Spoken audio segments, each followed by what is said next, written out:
morning, kids! Welcome to another day of our online class. I am Teacher Frell, your teacher in English 2, Quarter 3, Week 3. Our lesson for today is about create or expand word Cline. What is word Cline? Word Cline helps you to build, refine, and use new vocabulary as you generate synonyms. Word Cline are words with similar meaning or words that are closely related. These words are arranged to show a graduating intensity according to a given criterion. Word Cline is a scale of language items that go from one extreme to another. For example, when talking about feeling, we can express different words like happy. Let's see the extreme words of happy. The extreme word of happy is cheerful. The extreme word of cheerful is joyful. The extreme word for joyful is jubilant. These words arranged to show graduating intensity. Another given example is scary. Let's see the different extreme words for scary.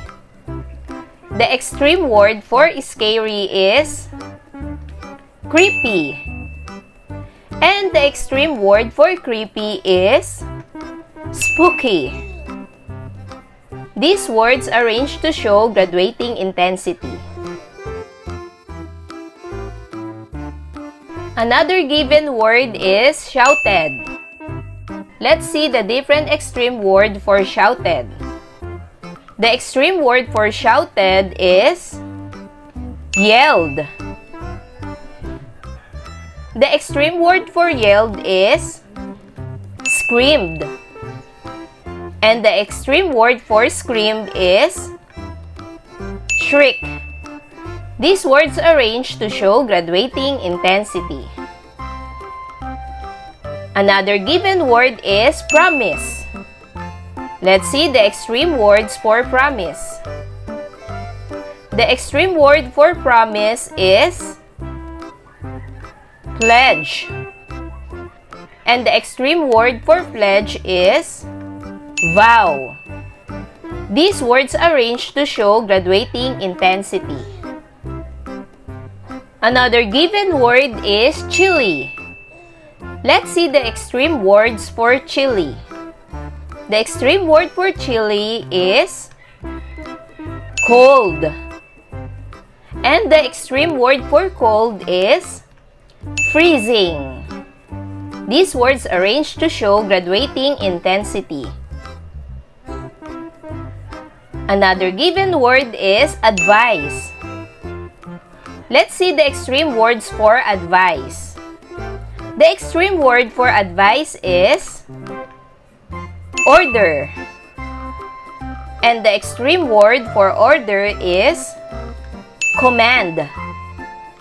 These words arranged to show graduating intensity.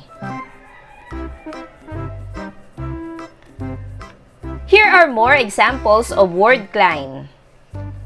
Quick. The extreme word for quick is speedy. And the extreme word for speedy is swift. Excellent. The extreme word for excellent is amazing. The extreme word for amazing is fabulous.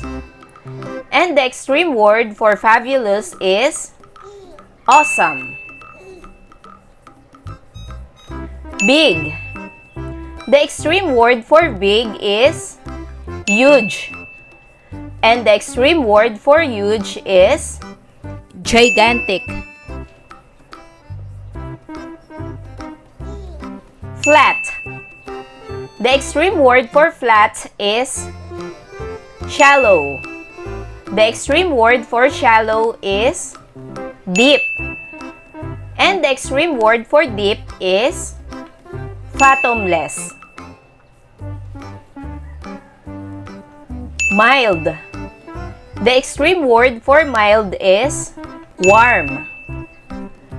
The extreme word for warm is hot. And the extreme word for hot is boiling. Day. The extreme word for day is week. And the extreme word for week is month.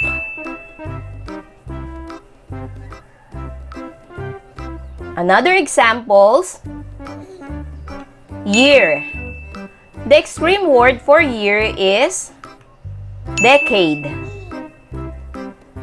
The extreme word for decade is century. And the extreme word for century is millennium. Terrifying.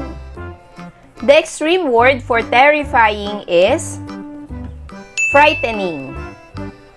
And the extreme word for frightening is horrifying. Friendly. The extreme word for friendly is nice. And the extreme word for nice is buddy. Another examples. Slow. The extreme word for slow is snail-like.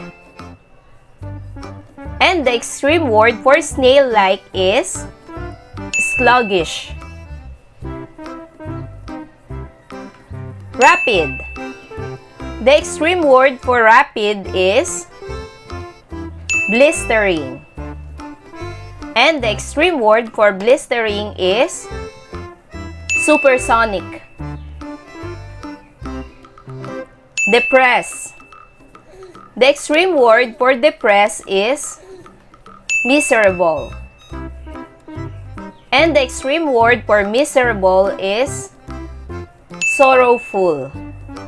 These words arranged to show graduating intensity. So again, word Cline are words with similar meaning or words that are closely related. These words arranged to show a graduating intensity according to a given criterion.